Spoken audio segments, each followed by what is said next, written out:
Thank you. પાનને honey cake બનાવી છે તમે જો. થેન્ક યુ બેટા.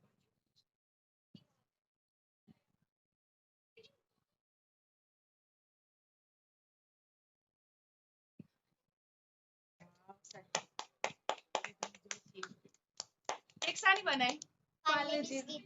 પાર્લે બિસ્કિટ ની કેક બનાવી તમે જુઓ. કારણ કે મારા ઘરમાં તો આમ તો બ્રેડ કે એવું કઈ હતું નહીં કે ચોકલેટ પાવડર બી નતું.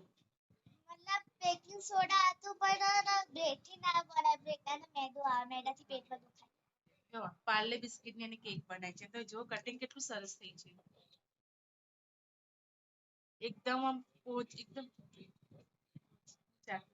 હું ખવડાવ અહીંયા છોડી આવી જાય.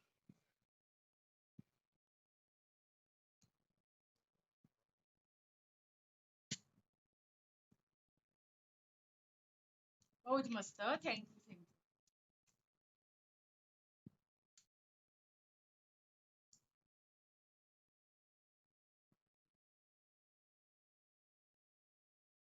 થેન્ક યુ બેટા. હું ખવડાવું મને.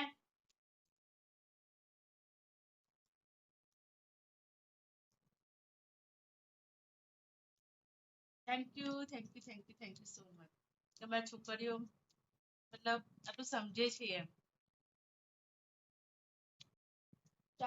મેં વિડીયો મૂક્યો હતો કે આજે હું મારી ફ્રેન્ડની બેબી શાવરમાં જાઉં છું તો અમે આખો દિવસ ત્યાં જ નીકળી ગયો. અમે સાંજે 6 વાગે ઘરે આવ્યા હતા. હું તો એટલા બધા થાકી ગયા હતા. હું તો આવતા સુઈ જ ગઈ.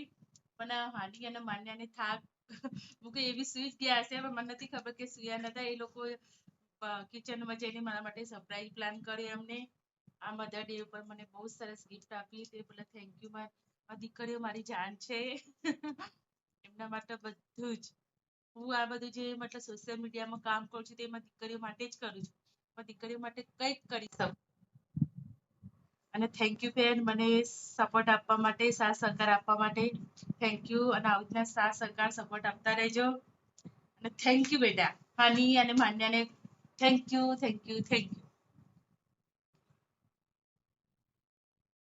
કોઈમાં હાની દેખાતી નથી.